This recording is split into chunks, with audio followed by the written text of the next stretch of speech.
murder, and witchcraft. These could be a few of the words that explain what happened in Salem. But today, we are going to delve deeper into what really happened in Salem. First, to begin with, the location and time. It was January 1692 in Salem, Massachusetts. This was a time of fear and paranoia. With the ending of the smallpox epidemic and the threat of warring tribes attacking Salem, and the strong Christian morals that would deter away demonic and devilish worship, were snowballing into an actual problem. All it took was one push to start this, and that's when Betty, daughter of Reverend Samuel Parris, fell ill to what was to be determined as bewitchment. And this diagnosis was made by William Griggs, the village doctor. The young girls of the town of Salem started to blame other people. They started to blame women, men, children for the pain and misfortune that was brought upon Betty and those young girls as well, supposedly. And this would conclude in the 150 men and women that would be locked up in prison cells. Now, the first that was accused was Betty Bishop, that was actually executed. And her reasoning, of course, was witchcraft. Another person would be Alice Parker. According to www.salem.org, she was accused of ominous predictions and, of course, witchcraft. And Anne Pudor would be another one of these people that was accused due to her late husbands all dying at really weird times. And her vast fortune that she would gain from these late husbands added more to the suspicion, as she was caught out as a witch and accused and then arrested and eventually executed. Now, of course, throughout all these horrific parts of the Salem Witch Trial, there was one that's worth noting, and that is Giles Corey. Giles Corey's story actually starts with his wife, Martha Corey, being accused of witchcraft and arrested. Of course, Guile would be swept up in this wave of hysteria to be led to even blaming his own wife for witchcraft, doing it in the house and whatnot.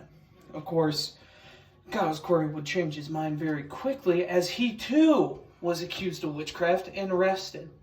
Now, of course, Giles Corey didn't actually believe he had committed any witchcraft of any kind, so he kept denying it.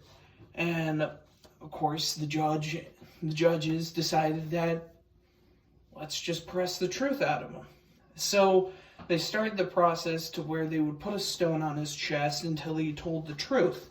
Of course, this would mean in his untimely death by his chest literally caving in from the amount of stones that was put on his chest, which a lot of people by that time, seeing that untimely execution, really changed their minds about how they felt about the witch trials overall. Now, of course, throughout all these executions and accusations, we have to ask ourselves, why did this actually happen? What are the reasons? A lot of speculations and theories believe that it was actual witchcraft, which is very rare that people actually believe that. Another accusation, which is more focused on, is that the girls were just bored. They were sick and tired of this bland lifestyle that they had. They wanted to spice it up. So they started blaming these people. They wanted that variety in their life. And of course, there's the other theory that people besides the young girls of the town actually blamed other people that they won their land plots for of witchcraft. And of course, for inheritance mayhaps on the dead relatives of the 15 men and 3 women that had died during this gruesome event. Now, of course, the end result of all this would lead towards the whole judge collection that was doing the trials to be dismissed on the accounts of that they didn't actually have any real evidence there. They were just going off the words of these young girls and men that were calling them witches and, accusing them of witchcraft. Now, of course, there was reparations made out to the victims of these people, and it ended there, basically. But many, many, many, many years later, of course, there is a lot of merchandising of what happened there in Salem, Massachusetts to really put it on the map. Like the movie The Crucible that's based off of it, or the book The Crucible, or another movie, Hocus Pocus, which, is just crazy popular throughout Halloween, of course.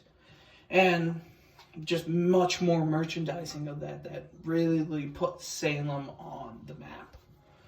Now, overall, there is lessons to be learned throughout all of this. That, the main lesson is that we shouldn't be following these misconceptions or misunderstandings that would lead to these accusations and eventual injustices.